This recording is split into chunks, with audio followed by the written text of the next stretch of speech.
Tell me, Van, what happened backstage? Were you able to see the Canary? No luck, Charles. She's about as hard to get out in her dressing room as she is in that swing.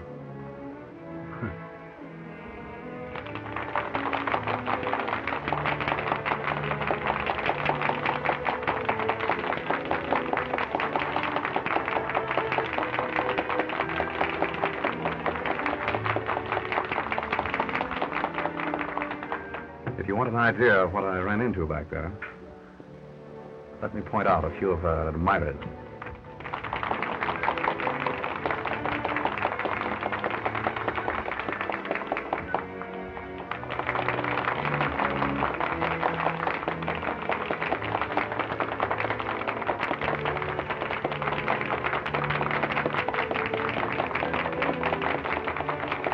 You see a man standing in the box opposite? Yeah.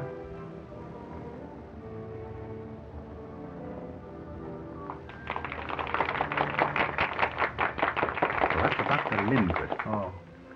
He was outside her dressing room just now, along with these other two. Hmm. I understand that the Canary has a clause in all three of them. Are they rich? Oh, naturally. Well, then what does she want with my son? The allowance I give Jimmy is hardly tempting. Ah, my dear Charles, our little feathered friend in the swing there has social ambitions.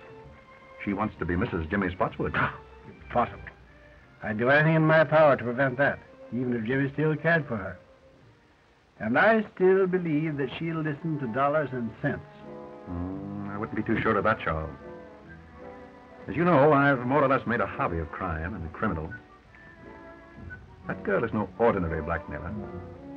I'm firmly convinced that she'll stop at nothing to marry Jimmy. But Jimmy won't have her.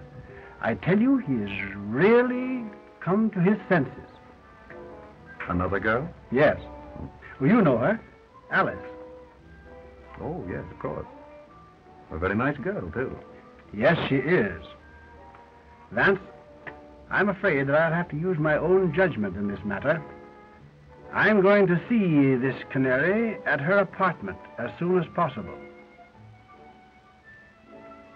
Well, very well, Charles. But, act quickly. Oh, I know you'll smile, but... You know, I have a strange premonition that the Canary is headed for disaster.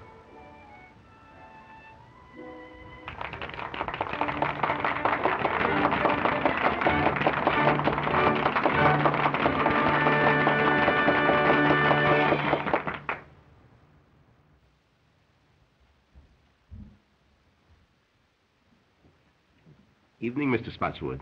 Hello there. Shall I announce you to Miss Odell? No, don't bother. That's perfectly all right. Very well.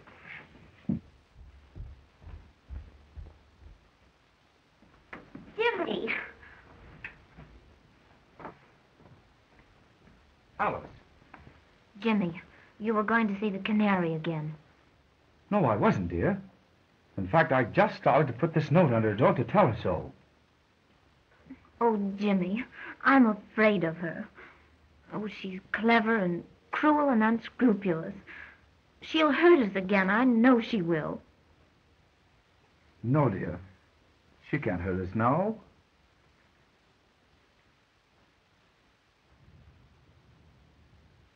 Hey, boy, will you announce my name? Never mind. Yes, sir. Hello, Jimmy. Why, hello, Dad. Good evening, Alice. Good evening, Mr. Spotswood. You know, I'm delighted that you and Jimmy have made it up again. Oh, thank you. You know, I'm going to try to show you that all showgirls aren't like, well... Like the Canary, eh? Yes. Yes, I want to talk to her. Do you suppose she's home yet? I suppose so. No, Dad, you're a regular guy for helping me on this thing. You know, if the Canary ever came between Alice and me again, I don't know what I'd do. I don't know what I'd do. It's all right, Jimmy. I'll do everything I can. Shall I go along with you? No, I can handle this better alone. I'll send in my name now.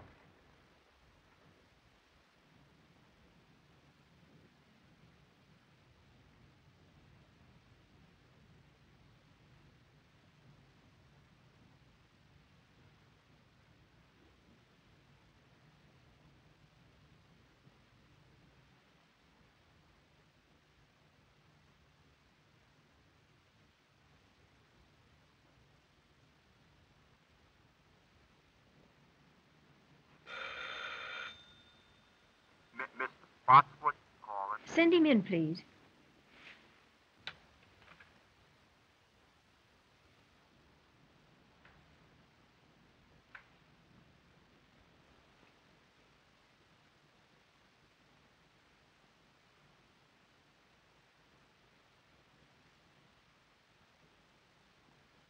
Good evening, Miss Odell. Good evening.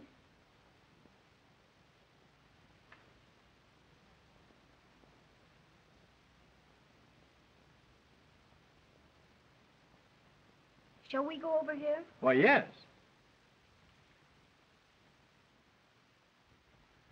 Will you sit down? Thank you. Well, I don't think we need waste any time, Miss Odell. You know why I am here. How much? Nothing doing, Mr. Spotswood. I've decided to marry Jimmy. I'm afraid that marriage is quite out of the question, Miss Odell. Oh, you're sure about that, are you? I'm positive. Well, how would you like me to tell the world about Jimmy's embezzling from your bank? What? You heard me. You know, Jimmy has a weakness for writing letters, and I have a weakness for using. If Jimmy did write you a letter, you'll tear it up. Now, before I leave here.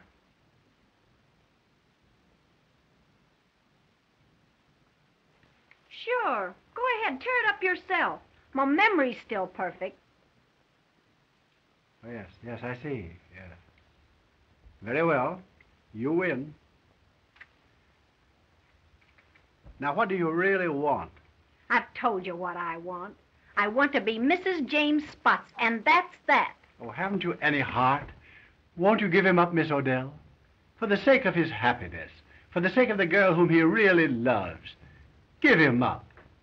Now, what do you want me to do? Burst out crying? Listen, Mr. Spotswood, I know all about Jimmy and Alice, and if he marries her, I'll tell every newspaper in this country that he's a dirty thief. Oh, no, you wouldn't dare do that. That's blackmail. Sure it is. Call it anything you like. But get this into your head, that that's what I'm going to do. Well, that remains to be seen. Good night.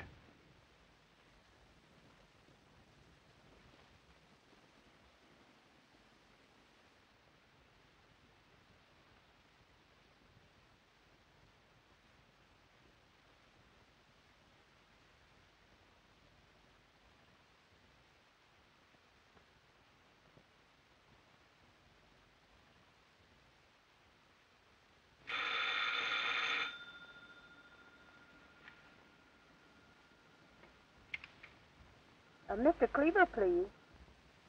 This is Mr. Cleaver speaking. Not the Mr. Cleaver, the great reformer. Yes. Well, this is your favorite weakness. Margaret! Don't get nervous, baby. I've got some news for you. Good news? Yes, darling, I'm going to marry young Spotswood. Well. May I send you my heartiest congratulations? You bet you can. But send them from Tiffany's. You heard me. And send me one of those fancy autographs of yours on a nice fat check. I'm very sorry, but I'm afraid I shall have to refuse. Ah, be yourself. Big reformers who lead double lives can't refuse. Now look here. I'll see you dead first. Listen. You'll be here after the theater with the dough and like it. The little rat.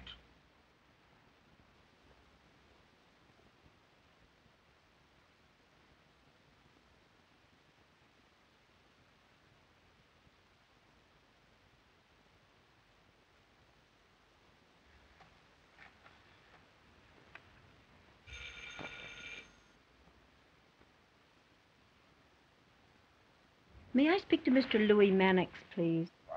Quiet. My wife. Don't get excited.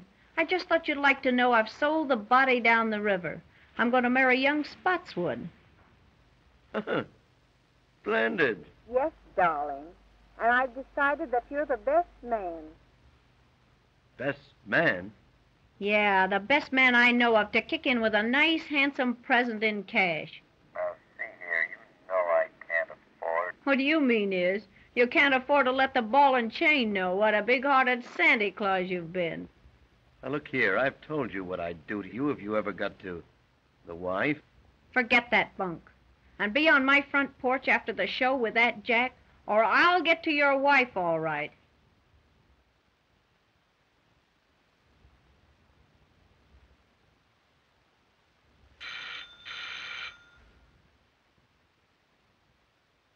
That's Dr. Lindquist speaking. Oh, yes, Dr. Lindquist. How would you like to do me a little favor? Why, certainly, Margaret. I'd do anything for you, you know. How would you like to go jump in the lake? Oh, Margaret, don't joke with me. I'm not in a mood for it. Ah, get wise to yourself. I'm through with you. You give me the willies. I warn you, Margaret.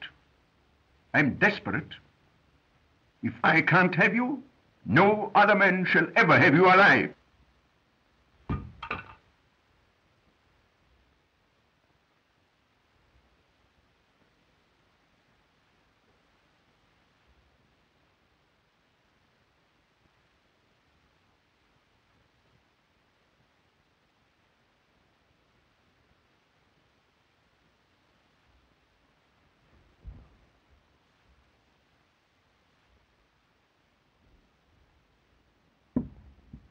Tony, In person, baby. How's my little squaw? I thought you were still in jail.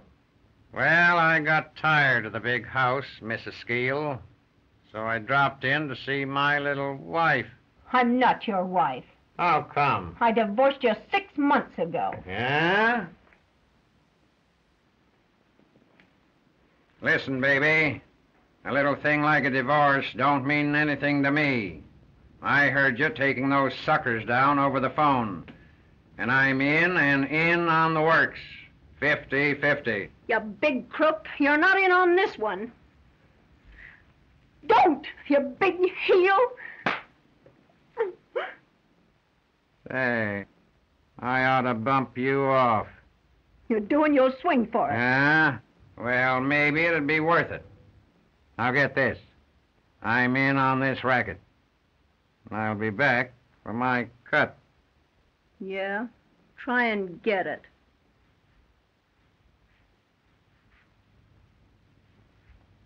Say, baby, don't bother changing the box on this door. The lock I can't pick is still in Yale.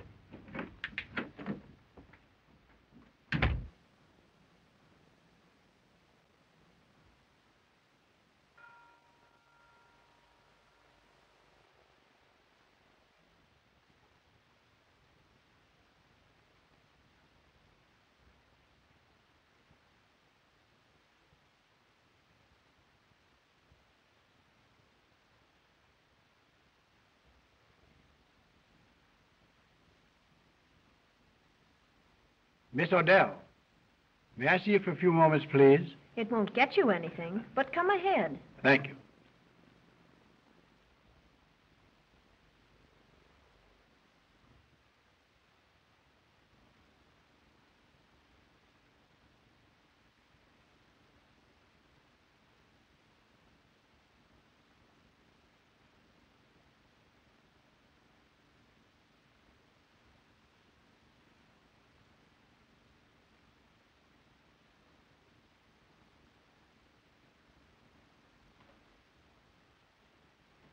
I have something to say to you, Miss Odell, which I believe will make you change your mind about Jimmy.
Paper, mister? Morning paper? No. No. No.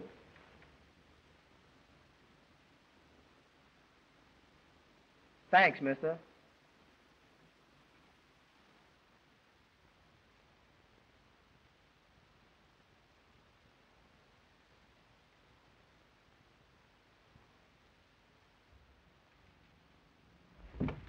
Very well, Miss Odell. That suits me perfectly. Take it over tonight, and I'll come for your answer in the morning. Good night.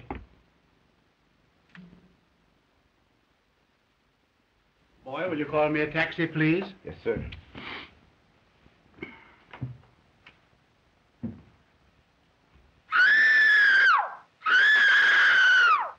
Well, what's that? Miss Odell!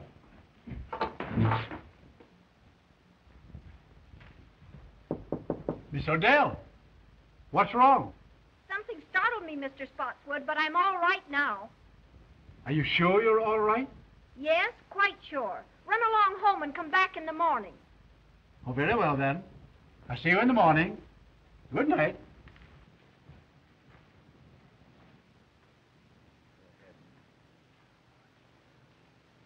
Stuyvesant Club. Yes, sir.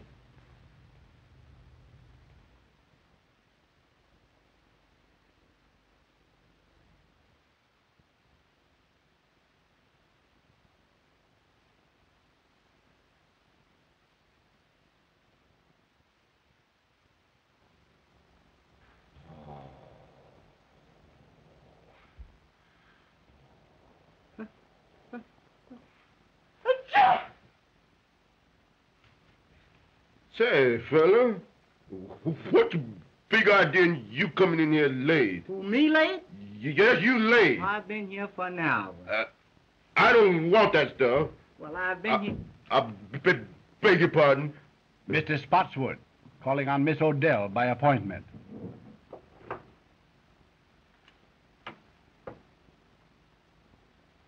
She don't answer. Has she gone out, do you think? I've been on all night. And you haven't seen her go out? No, sir. That's funny. Do you suppose she can be ill? But we may go and knock. Yes, let's do that.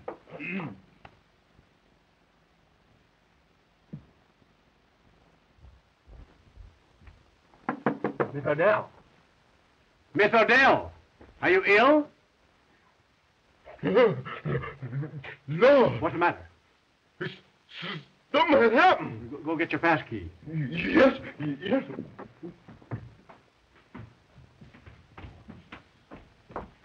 Say, fella, he's running to get a cop. And say, he gets get a big one, too.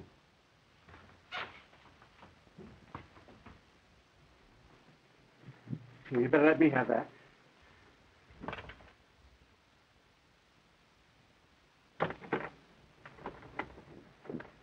What's the matter here? Something's happening there, officer. Better take that key and go in.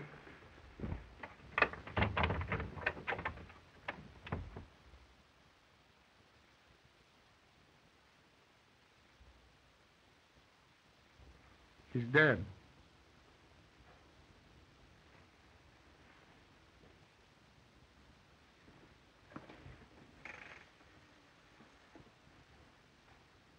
Police headquarters, please. Patrolman Cassidy speaking. There's a woman dead at 184 West 71st Street. It looks like murder. Okay, Cassidy.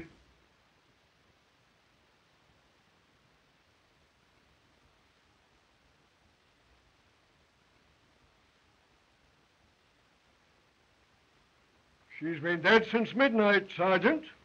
Strangled to death. That long, eh?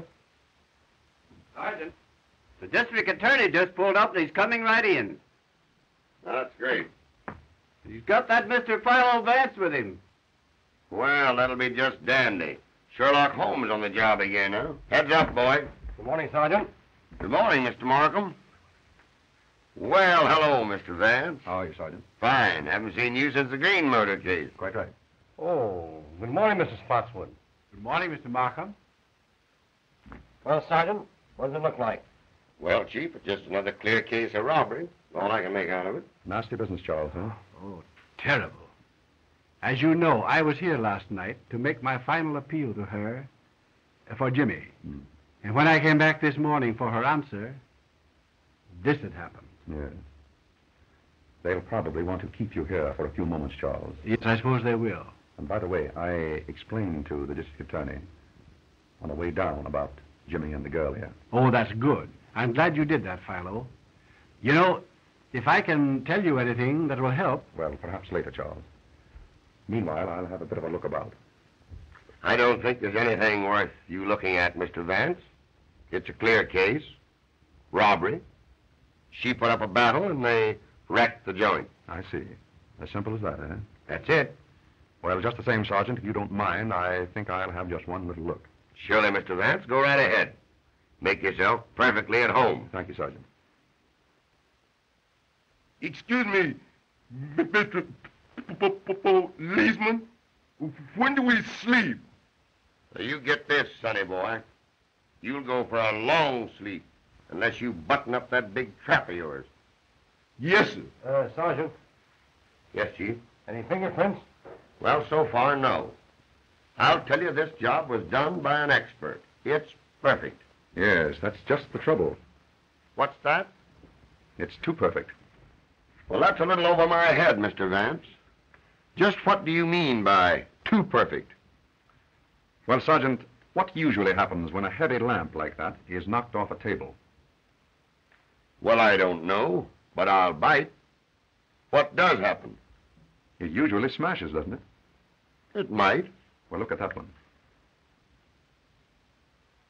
Well, what about it? Well, simply that lamp was placed there to give the effect of a struggle. Maybe. Let me see, Sergeant. It does look a little obvious, doesn't it, Vance? I should say so. Hey, boy. What happened here last night after you heard Miss Odell scream and you and Mr. Spotswood ran down the hall to her door? Well, she said she was all right. And I called Mr. Spotswood a taxi cab. And you got away with it? Yes, sir. That's right. What time was this? It's on the call sheet that I gave you. About... Never mind. I can read it. 12:10. Mr. Spotswood, where did you go last evening after you left here? I went directly to the Stuyvesant Club. That's right, Sergeant. I met Mr. Spotswood at the club shortly after 12. We played poker until almost daylight, I believe, wasn't it? It must have been. I know it was long after 4. Oh, yeah. You mentioned that coming down here, Vance. Right. That'll be all for the present, Mr. Spotswood. Thank you, Markham. But if you do want me later on, Mr. Vance has my number. Quite right. Goodbye. Goodbye. Goodbye, Goodbye, Philo. Charles. I'll phone you. Go right ahead, boy. Suppose we look at some more. Joe.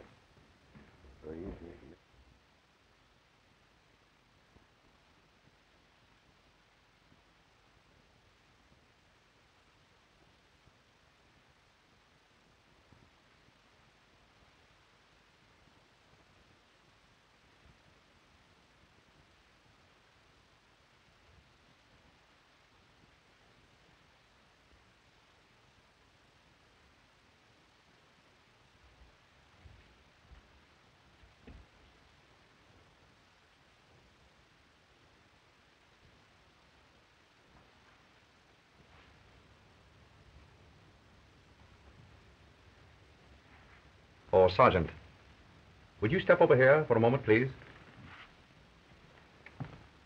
All right, Mr. Vance. What is it now?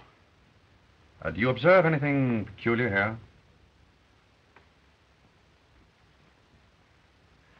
Why, surely. The key is on the inside. Excellent, Sergeant. Don't you think we might go over that knob for fingerprints? Well, now,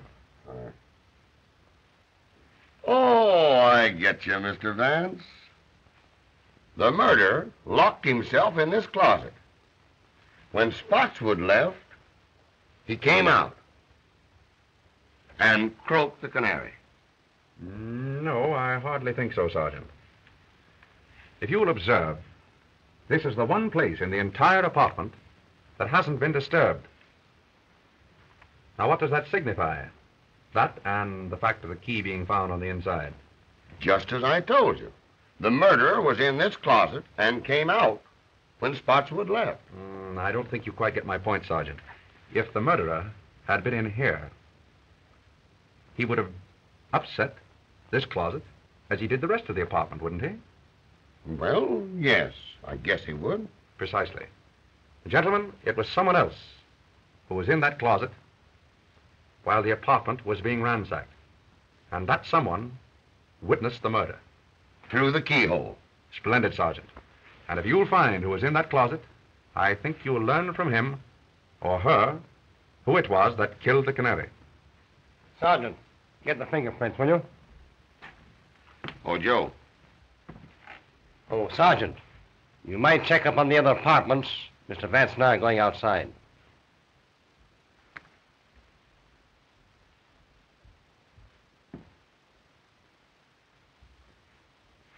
You, come here. Yes, sir. Who lives in that apartment there?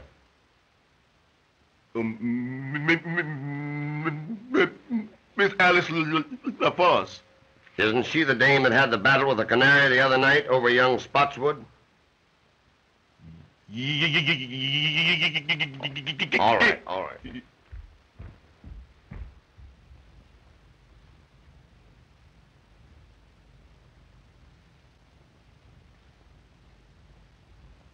Impossible to get in here. I'd say so. Well, what's this?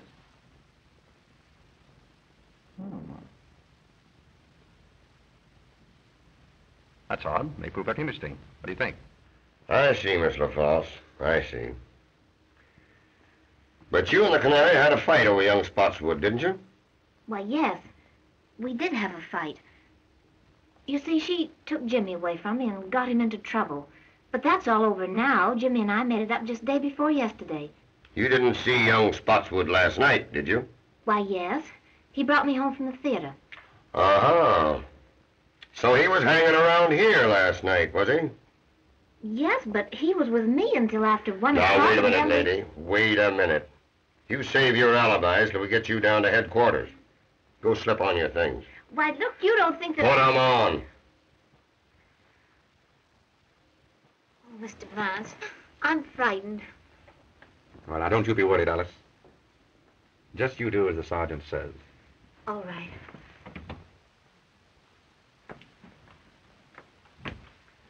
You know, I'm beginning to question this robbery theory, Mr. Vance. You and I were right. Oh, yes. Why, I can see plainly that this murder is all mixed up in a love pact. You know, Chief, I think we'd better round up this young Spotswood and give him the works. What do you say? Quite right, Sergeant. Markham, I'd like you to add a few names to that list, if you don't mind. The men I mentioned on the way up here. Dr. Ambrose Lindquist, John Cleaver, and Louis Mannix.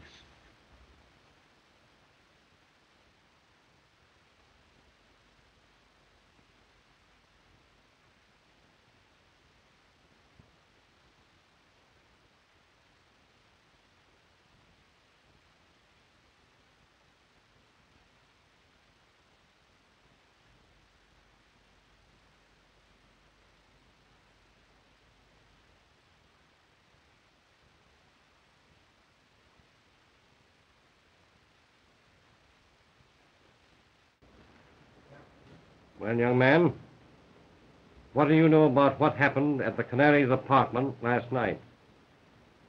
Nothing. But look here, sir. That has nothing to do with Alice. I mean Miss LaFosse. The papers say the Canary was murdered before midnight. And I tell you we were together the whole time. It isn't fair to hold her. You haven't the right. Now, Jimmy, don't get worked up. Everything's going to be all right. Why not interview the others first, Markham? Very well. Gordon, take Mr. Spotswood out in the other room and hold him there. I'll talk to you a little later, young man.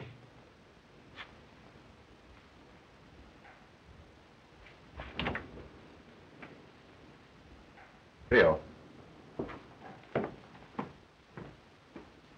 Well, who's next on the list? Mannix. I'd like to make a bit of an experiment, Markham. Have you a pad and pencil there? Yes.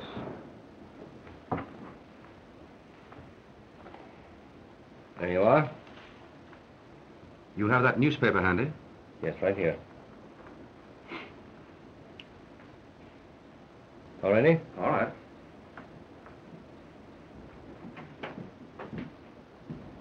Good morning, Mr. Vance. Good morning. Mr. Markham. Good morning. Will you please take a seat? Thank you.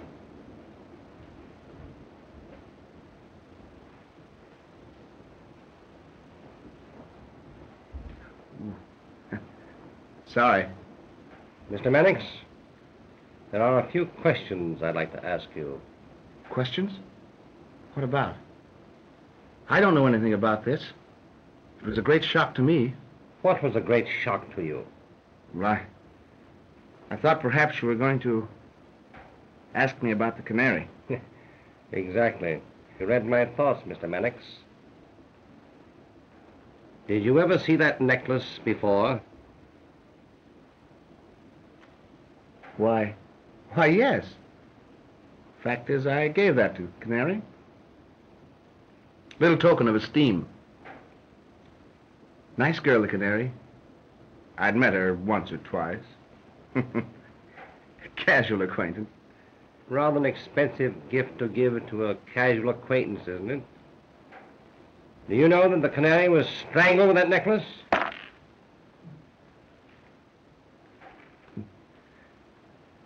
Most remarkable.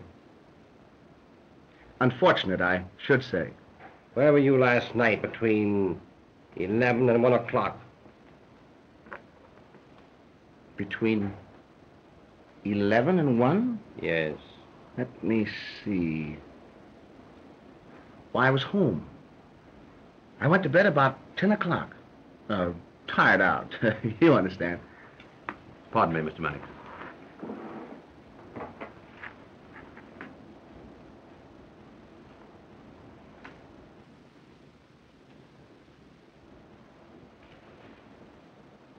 Any comment to make, Mr. Mannix? Odd habit of mine, drawing triangles. Mr. Mannix, if you were in your bed last night at 10 o'clock, how did you manage to drop that newspaper just outside the Canary's apartment?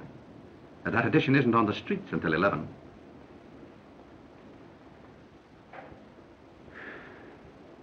Well, you've caught me. I'll tell the truth. It's always best to tell the truth, especially when there's no reason to lie. It was like this. The Canary called my home at dinner time last night. Most embarrassing. Mrs. Mannix was with me. I had omitted to tell my wife about the Canary. She wouldn't have understood. The Canary told me that she was going to be married and wanted to see me. Said that I should come to her apartment at 11 o'clock. Well, I couldn't argue over the phone. The missus was listening. So I said, all right. So at 11 o'clock, I went to the Canary's apartment. I entered the hall by a side door and went directly to her apartment. I was about to enter when I heard voices inside. I listened. There was a man in there, and he was arguing. Of course. Well, that was no place for me. So I returned home without seeing the Canary or entering her apartment. Well, that'll be all the questioning for the present, Mr. Mannix, but I'll have to ask you to wait in the outer office. I may want to speak to you later on. Oh, well, won't you let me go home? I'll get in an awful mess with my wife. I'm sorry, you'll have to wait. Oh, Mr. Markham, I wouldn't run away. Melfield. That'll be all.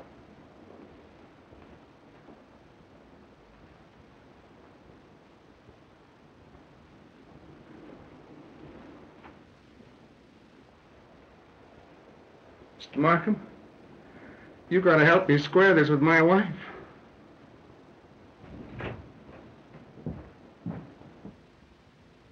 We will now have Mr. Cleaver.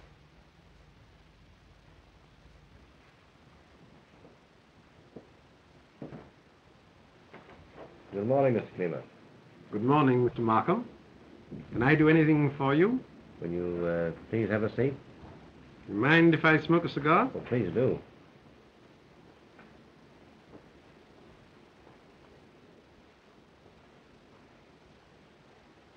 Mr. Cleaver, do you mind if I ask you some questions? Why, of course, if I can be of any help.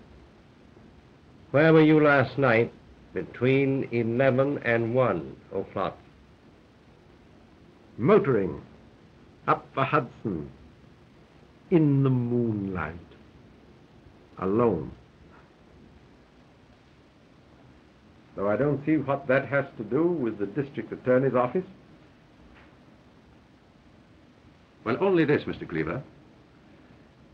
If you were indulging in the nocturnal beauties of nature along the Hudson last evening, how does it happen that this cigar band, bearing your initials, was found just outside the Canary's window at an early hour this morning?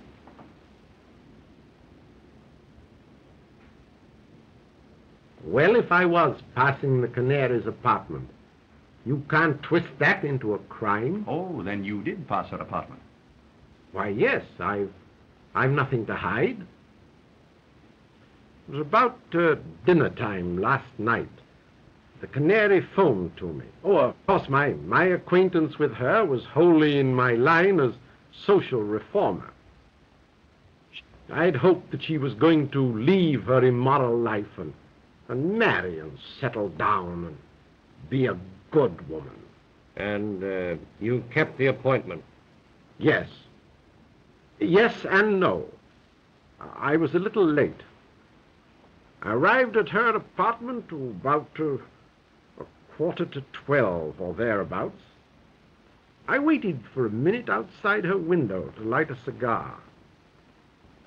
Then I glanced down to the side entrance to the building. And who should I chance to see but Dr. Lindquist? He was behaving in a very peculiar manner. Seemed to me very queer, very mysterious. I didn't like it, so I made up my mind not to see the Canary again. And I turned, walked back home. Now, that's all I can tell you. I'm a busy man, and I hope you'll excuse me. I'm very sorry, Mr. Cleaver, but I'll have to ask you to wait in the outer office. I might want to question you again. You mark my words, Markham. You'll be sorry for this. Well, I'll take my chances, Mr. Cleaver.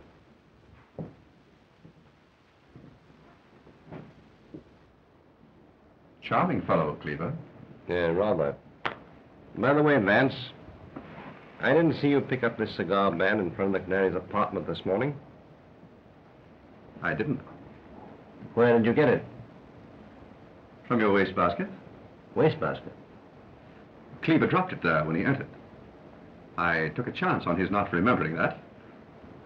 It seemed to work. Well, I'll be... Very good. Dr. Lindquist. Go. Come on, Doctor. Take your hand, Chief. We caught Dr. Lindquist just as he was leaving town. That's a lie. I was on the way to a patient. Won't you please sit down, Doctor? I'd like to ask you a few questions.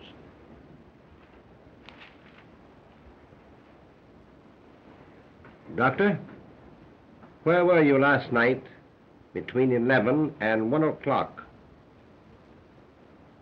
None of your business. It is some of my business. You were seen coming out of the Canary's apartment at midnight. Yeah. Not so fast, Doctor. Calm yourself, Doctor.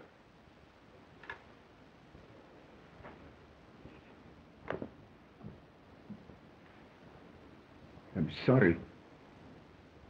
I lost my temper.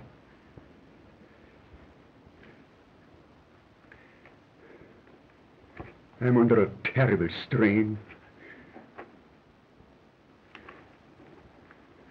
I loved the Canary dearly. And I'm terribly upset. Do you know that the Canary was strangled with that necklace?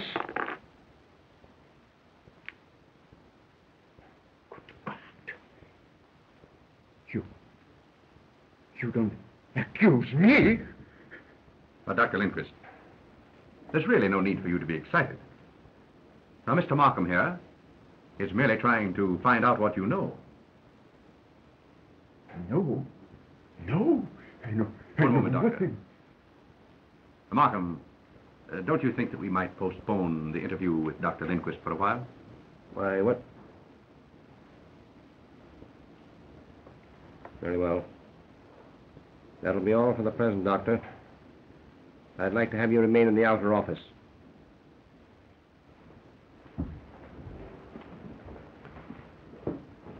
Come on, Doctor.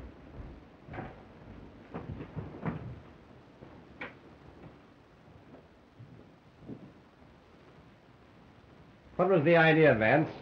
We had him where he was about to tell us everything.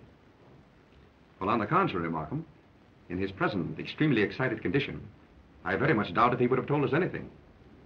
I do think, however, that if we give him a chance to cool off a bit, he's very likely to tell us the truth. Well, perhaps you're right. Good morning, Sergeant. How are you, Sergeant? Good morning, Chief. Hello, Mr. Vance. Take a slant at those. There's the Canary's jewels. They were found in an ash can about a block from her apartment this morning. I guess that kind of disproves the robbery theory. We were right, Mr. Vance. I say we were right. Oh, yes. Yes, apparently we were, Sergeant. Now it's up to us to find another motive. Yes, quite right, Sergeant. You know, Markham, I've been thinking this over all morning. And I believe that I can come pretty close to the psychology of the man who committed this murder. I believe that I can pick him out from that list of suspects, if he's among them. However, it will require a bit of an experiment. Now, what is in your mind? Well, I'd like to use that conference room of yours there for a friendly little game of poker with your suspects. Well, now, that's a cute idea. Well, just what is your idea, Vance? Well, just this, Markham. A man's true nature always comes out in a game of poker. Now, I know the type and the temperament of the man who murdered the Canary. And in a game of poker, I believe that I can come pretty close to putting my finger on him. That's a new way of catching crooks. Take it easy, Sergeant, will you please? Well, go ahead, Vance. The experiment can do no harm. Quite right. Now, I'd like to have the sergeant's help. Well, I'd be very glad to help you, Mr. Vance. As long as you don't try to hang the murder on me. Sergeant, will you take Mr. Vance's orders, please? Okay, Chief.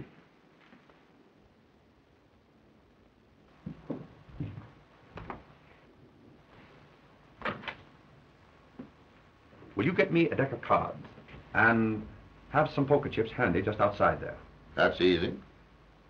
Then bring in the suspects and impress upon them that they may be detained here for quite a while, possibly 2 or even 3 hours. Well, that's okay, Mr. Vance, but how are you going to get these suspects into this poker game without it appearing phony to them? Well, Sergeant, I rather think that the power of suggestion will take care of that. Oh, power of suggestion. Exactly. Now, Sergeant, look in from time to time.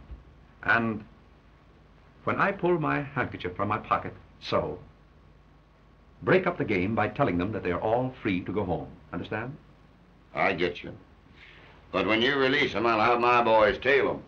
Very good, Sergeant. And Mr. Vance, here's to the power of suggestion.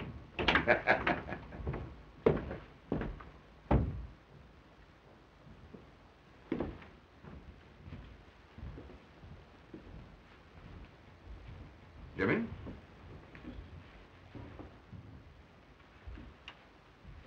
Now, gentlemen, you're liable to be here for 2 or 3 hours. Perhaps longer. That's outrageous. Just make yourselves at home. So, you know, this is going to get me in an awful mess with my wife. That is of no interest to me, sir. I'm sorry. What's the idea, Mr. Vance? Well, what are they going to do with Alice? Now, Jimmy, don't you worry. Nothing's going to happen to Alice. Say, Mr. Vance, you know, this is going to get me in an awful mess with my wife. My wife's a wonderful woman and all that, but sometimes she just doesn't understand me. The last time I was a little indiscreet, it cost me a fur coat. I hate to think what this is going to cost. So don't you think if you put... Oh, I beg your pardon, I'm sorry. Mr. Vance, you haven't got an extra pack of cards, have you? I'm sorry, Mr. Mannix, but you're welcome to these. Oh, no. Thanks, just the same. I wish we could play a little cards. Say, that's a good idea. How about poker? I'm agreeable. What about the others? Dr. Lindquist? Oh, anything to pass the time. Mr. Cleaver? Well, as a rule, it's against my principles, but I suppose on an occasion like this one can relax a little. Just draw up chairs, gentlemen. Thank you. Sergeant, how about some poker chips? Surely.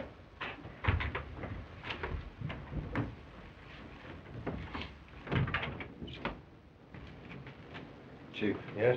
Mr. Spotswood is here. Have him in. Come in, Mr. Spotswood. Good morning, Mr. Spotswood. Good morning, Markham. Good morning. I say, Markham, what are you holding Jimmy for? Surely you're not accusing him. No, of course not. We're simply trying to find out what he knows, that's all. Oh, yes. Where is he now? Why, in the other room there with Vance. May I see him? Why, certainly. Of course you could. Vance, Mr. Spotswood is here. Oh. Hello, Dad. Oh, hello, Jimmy. Good morning, Charles. Good morning, Philo. But Dad, what are you doing here? I came to be with you, Jimmy, while you're detained. Oh, by all means. We've just started a little game of poker here, Charles. Would you like to join? Come on, Dad, sit and take a hand.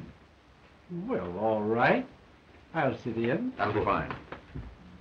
Suppose you take that chair, Charles. Thanks. Gentlemen, this is Mr. Spotswood. Mr. Mannix. How do you do, Mr. Mannix? Dr. Lindquist. Doctor. And Mr. Cleaver. Mr. Cleaver. How do you do?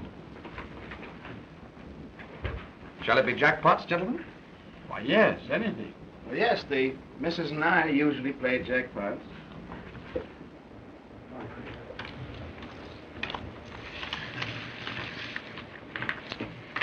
Cards?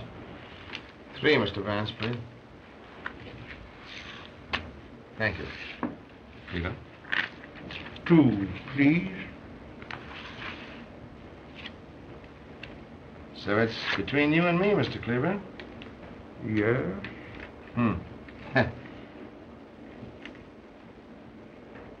I'll bet a white one.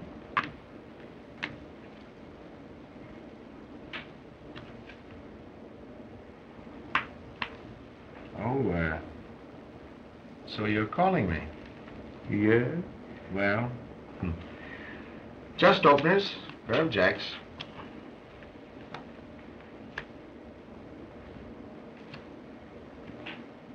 Three aces. Oh. So you called a one-chip bet with 3 aces.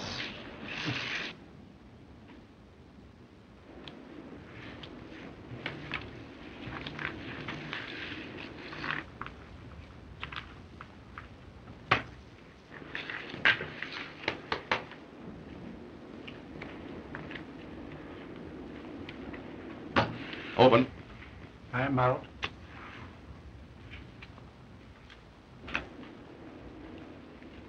Dealer passes. How many, Mr. Vance? 2 cards, please. Mr. Mannix? I think I'll play these.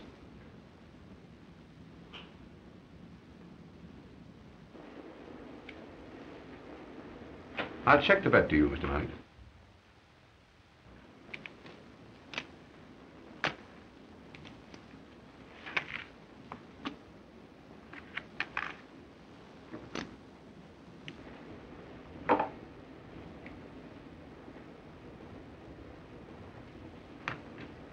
Calling. 9, 8, 7, 6, 5. And they're all spades. You bet on a sure thing, Mr. Mannix, huh?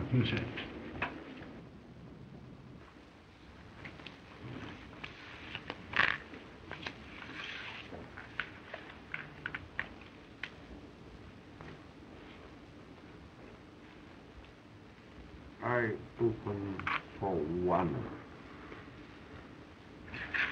I'll stay.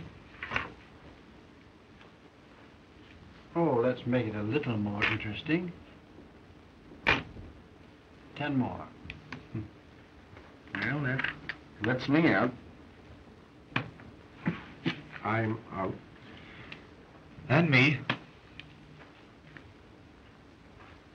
I'll stay with you, Charles. Cards, gentlemen. 3 for me. 1, 2, 3. Mr. Spotswood? I have plenty.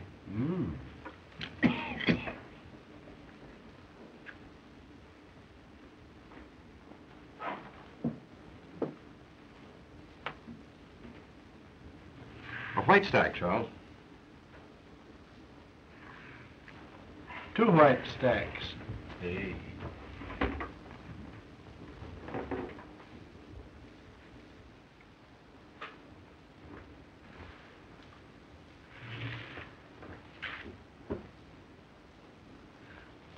Up 2 chips, Charles.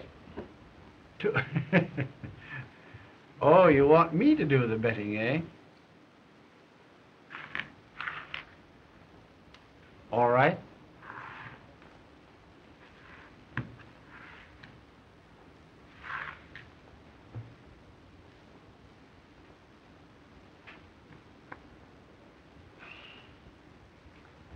I'm afraid I'm overcome by curiosity. What have you? 2 deuces. They're good. They're what? Well, why the philanthropy, Philo? Well, I had ace high.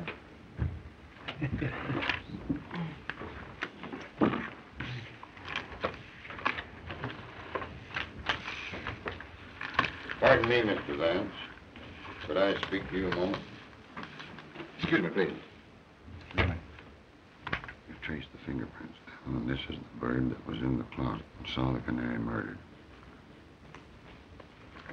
Gentlemen, here is the man who was in the Canary's clothes closet and who witnessed her murder. Well, I shouldn't like to be the man he saw. Thank goodness he didn't see me through the keyhole.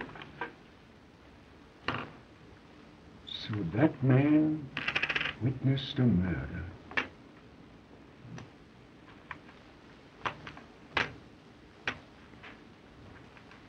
Singularly unattractive countenance. Well, if he knows, why doesn't he tell who did it?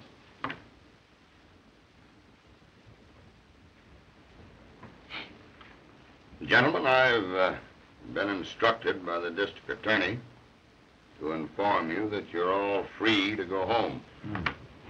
Thank goodness for that. I wonder what the wife will say.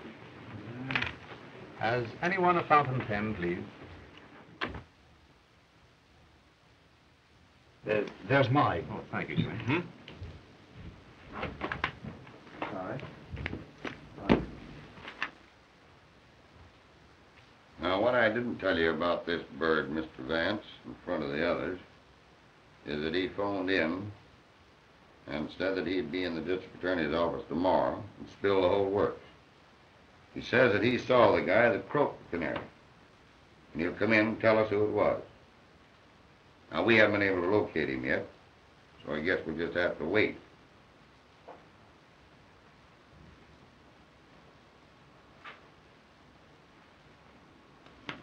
Well, Sergeant, that takes the matter out of my hands.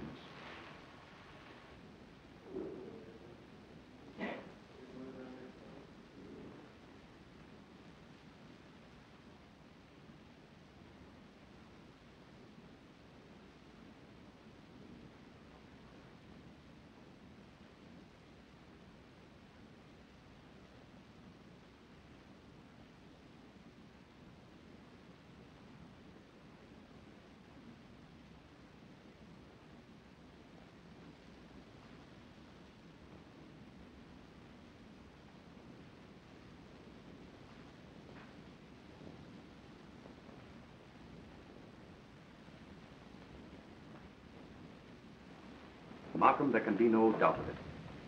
The same person who strangled the Canary strangled Skeel. This new murder was done to cover up the first. Skeel was obviously blackmailing the Canary's murderer. He threatened to inform the police of what he had seen through the keyhole of the closet. And when the murderer learned yesterday at the poker game that the police knew who had been in the closet, he put Skeel out of the way at the earliest possible moment. I believe you're right, Vance. Oh, my.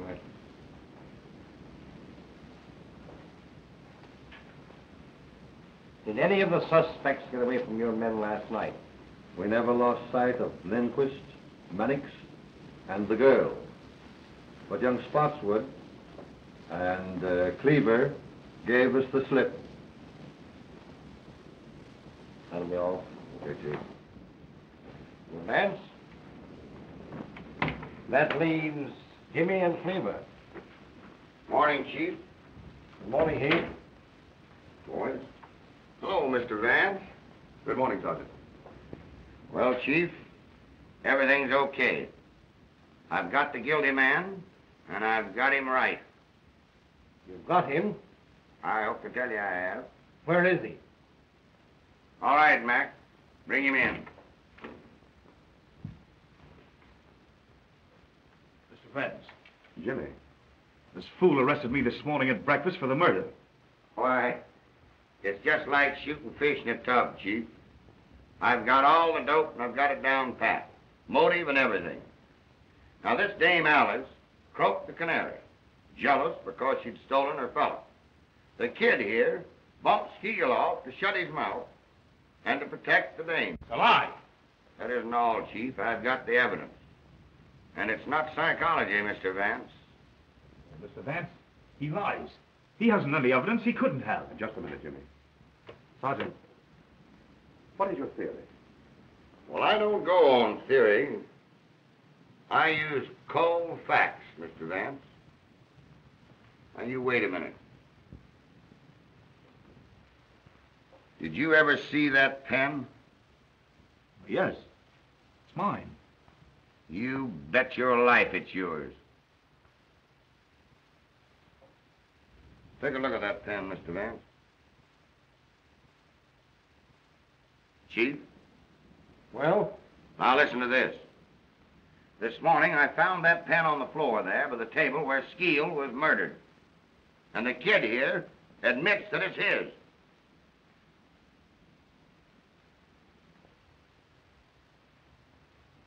Well, young man, what have you to say?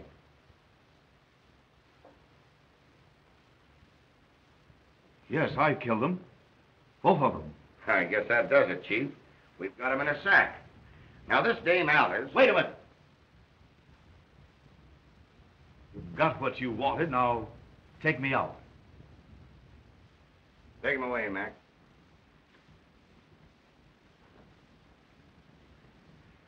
Well, I'll see you later at the office, Chief.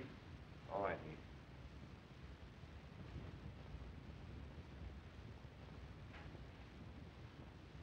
Sorry, Mr. Vance.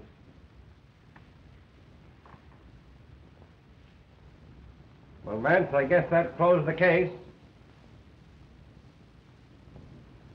No, Markham, it doesn't. What do you mean? I mean that the boy is not guilty. Well, that's nonsense. Not nonsense, Markham. Because I know who is guilty. Come now, Vance, I tell you, Markham, I know. And inside of 1 hour, you'll know too. I'm going to telephone at once to the real murderer and have him come to the Canary's apartment. And I want you to be there. But the boy has confessed everything. Markham, if you don't meet me there, you'll be the laughing stock of New York in 24 hours. Because I'll have the confession of the real murderer. Well, all right, Vance, if you want it that way. I'll be there.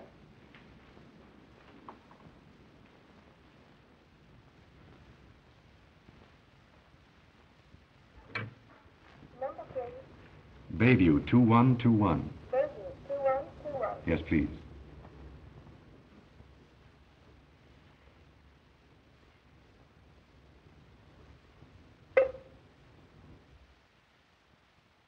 This is Philo Vance. I want to speak with Miss... Oh, hello, Philo. How are you?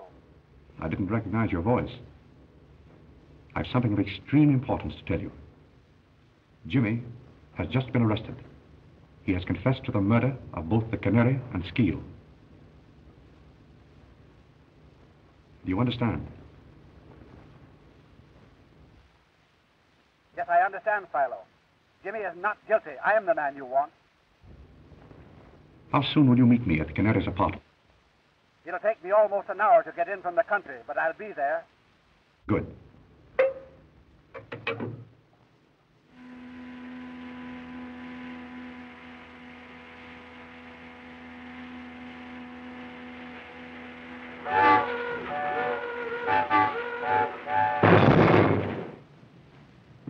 It's been over an hour now, Vance. Now, don't be impatient, Markham. He'll be here.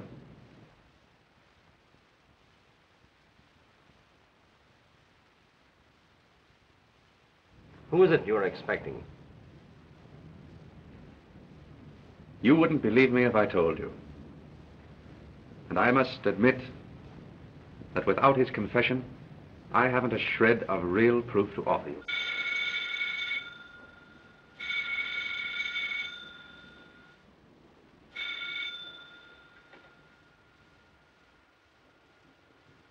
Hello? Yes? This is Mr. Vance speaking.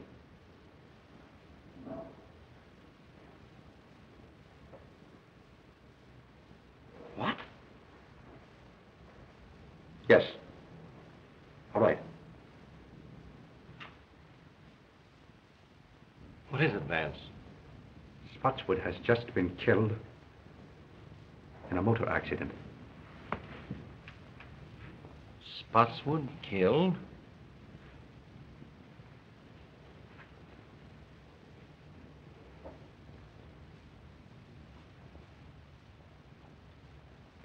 My sympathies, old man. I know what great friends you were. It's worse than you realize, Markham. It was Spotswood who killed both the Canary and Skeel. Spotswood? I've known it ever since the poker game. But how could you know?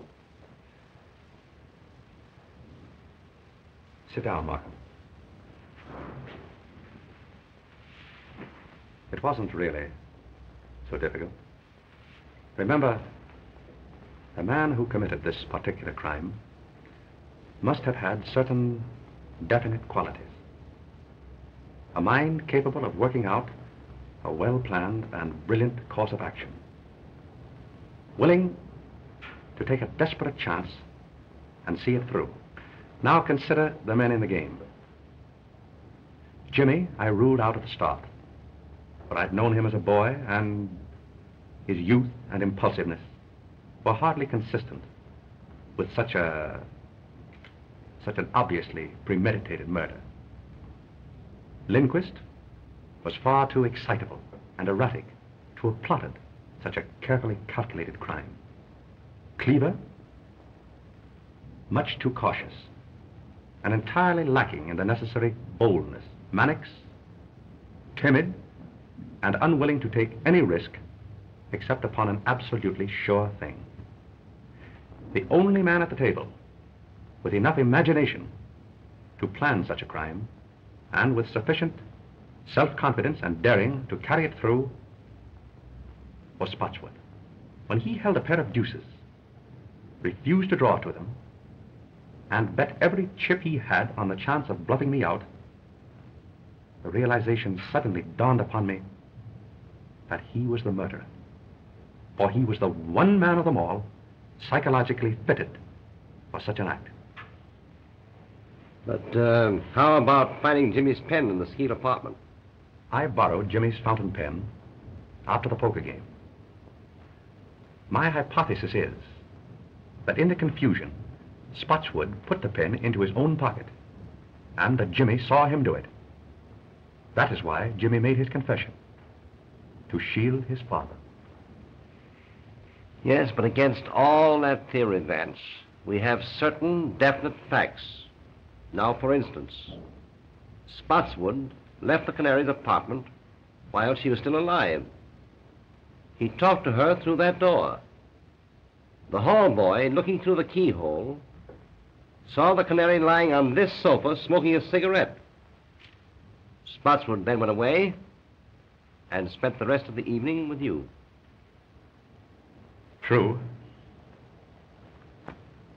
And yet I know he committed the murder.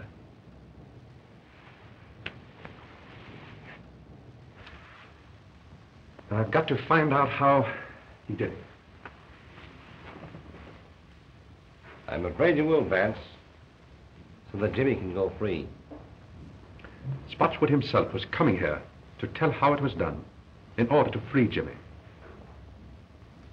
And now he's dead. I've got to solve it.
I think I have the whole thing.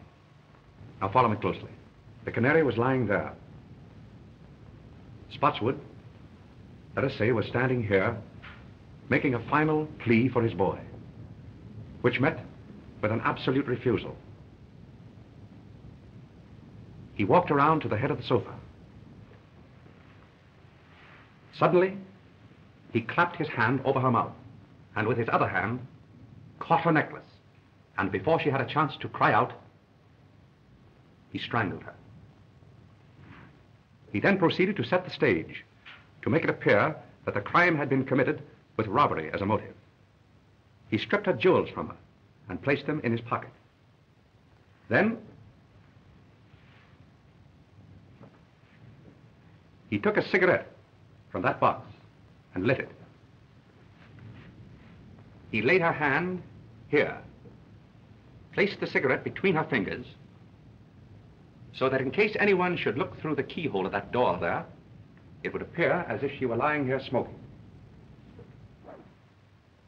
He then overturned the entire apartment to make it look as if a burglar had ransacked the place. Now just step over here, Markham. He came to this closet door, but he couldn't open it. Skeel had locked himself in, though Spotswood didn't know that. And Skeel, through the keyhole, saw everything that Spotswood did. That accounts for the orderly condition of this one closet when everything else in the apartment was ransacked. And that, Markham, was the technique of the crime itself. But that doesn't account for the fact that... Just a minute. I haven't quite finished. I want you to go out into the hall and stand at the desk where Spotswood stood when he ordered his cab. Very well.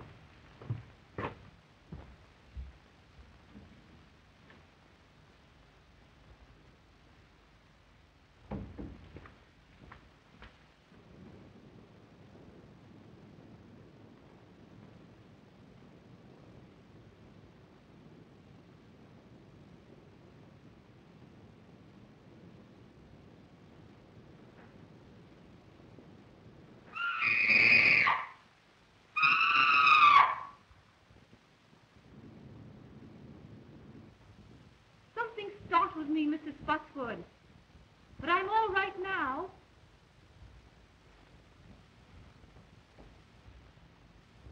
Yes, quite sure. Run along home and come back in the morning. You understand now? This record was Spotswood's alibi. Undoubtedly, the reason he returned here the next morning was to get it back. But he was prevented by the arrival of the officer who entered the apartment with him. The Canary was dead when the scream issued from the apartment that night. She was dead when she apparently spoke to Spotswood through the door. But what clue led you to the phonograph record?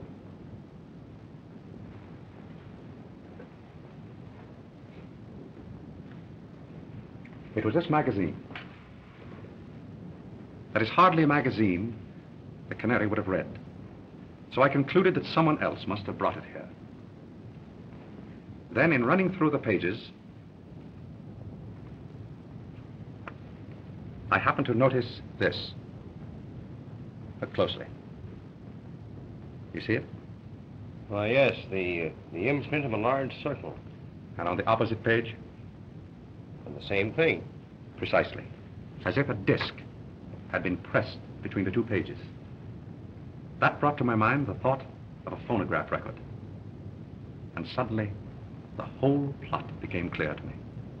It was the only way that Spotswood could have committed the murder and have produced a voice in the apartment after the Canary's death. But I can't understand how he could have reproduced the Canary's voice. It wasn't the Canary's voice, Markham. Spotswood made that record himself.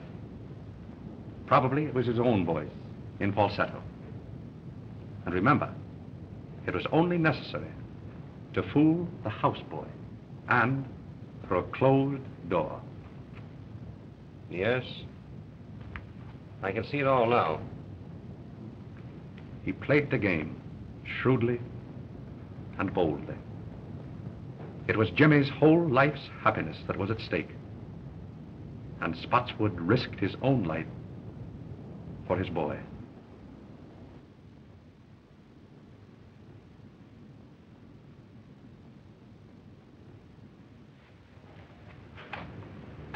Goodbye, Mr. Vance. You'll never know how grateful we are. Goodbye, my dear. I wish you great happiness. Oh, thank you. Goodbye, Jimmy. Your happiness will come. Thank you, Mr. Vance. I can't say any more just now.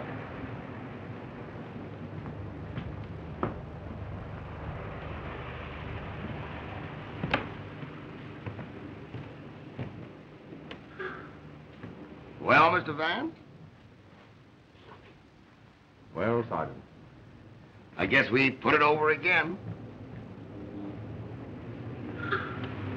Right you are, Sergeant. Many thanks. Well, I'll be seeing you later. Goodbye. Goodbye, Sergeant.